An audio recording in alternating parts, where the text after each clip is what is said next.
ಇದು ಇಲ್ಲ ಇದೆಯಲ್ಲ, ಮಲ್ಕೊಳ್ಳಿ.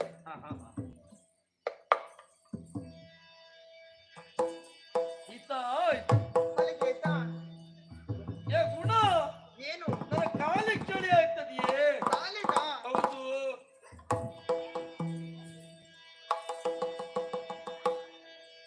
ಮಲಗಿ. ಅಪ್ಪಪ್ಪ ಗುಣ ಏನಾಯ್ತು? ನನ್ನ ತಲೆಗೆ ಚಳಿ ಆಗ್ತದೆಯೇ? ಏನಾಗಿದೆ ನಿಮಗೆ? ಯಾಕೆ? ನೋಡಿ, ಇಲ್ಲಿ ಇರುವುದು ಇಷ್ಟೇ ಉದ್ದ ಬಟ್ಟೆ. ಬರುವಾಗ ಬರಿಗೈಯಲ್ಲಿ ಬಂದವರು. ತಲೆಗಿದ್ರೆ ಕಾಲಿಗಿಲ್ಲ, ಕಾಲಿಗಿದ್ರೆ ತಲೆಗಿಲ್ಲ. ನಾನೇನ್ ಮಾಡುವುದು? ಅದಕ್ಕೆ ದೊಡ್ಡವರು ಹೇಳಿದ್ದು ಏನು? ಹಾಸಿಗೆ ಇದ್ದಷ್ಟೇ ಕಾಲು ಚಾಚಬೇಕಂತ. ಹೊಂದಿಕೊಂಡದ್ದು ಜೀವನ ಅಲ್ಲ, ಹೊಂದಿಕೊಳ್ಳುವುದು ಜೀವನ.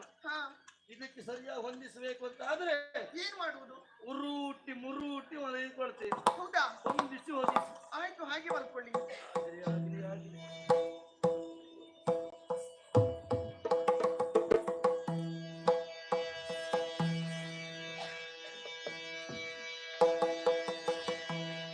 ಎಂದಿನಂದದಿ ಗುಣಸುಂದರಿಯು ಬ್ರಾಹ್ಮಿ ಕಾಲದೊಳೆದು ಸ್ನಾನಗನುತ ಪೊರಡಿ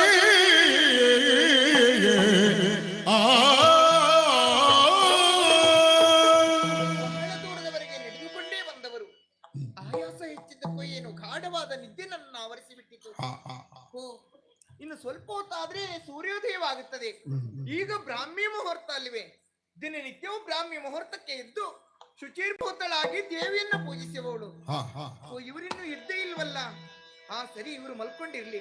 ನಾನು ನದಿಯ ತೀರಕ್ಕೆ ಹೋಗಿ ಸ್ನಾನವನ್ನ ಪೂರೈಸಿ ಆಮೇಲೆ ದೇವರ ಪೂಜೆ ಮಾಡುವಾಗ ಇವ್ರನ್ನ ಎಬ್ಬಿಸಿದ್ರಾಯ್ತು.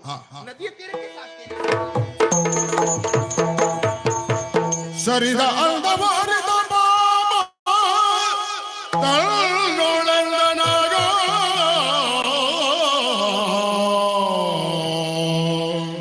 ನನ್ನಾಕೆಯಾದಂತ ಗುಣ ಗುಣಾಢ್ಯರು ಎನ್ನುವುದರ ಅನುಮಾನವಿಲ್ಲವೇ ಇಲ್ಲ.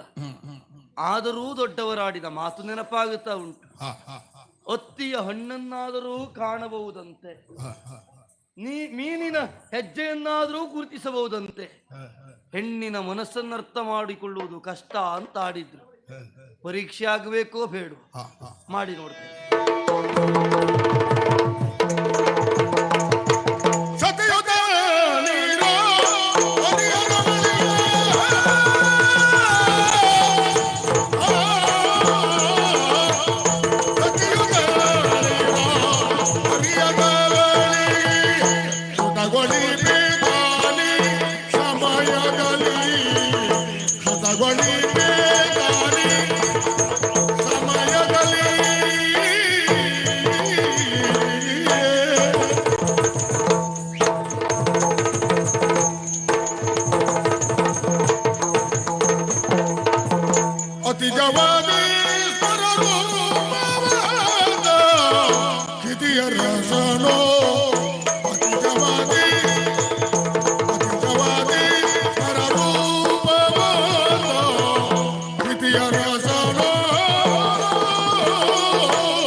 ಬಾಳಚಕ್ರವು ಬದಲಾವಣೆ ಆಗುತ್ತಾ ಹೋಗುತ್ತದೆ.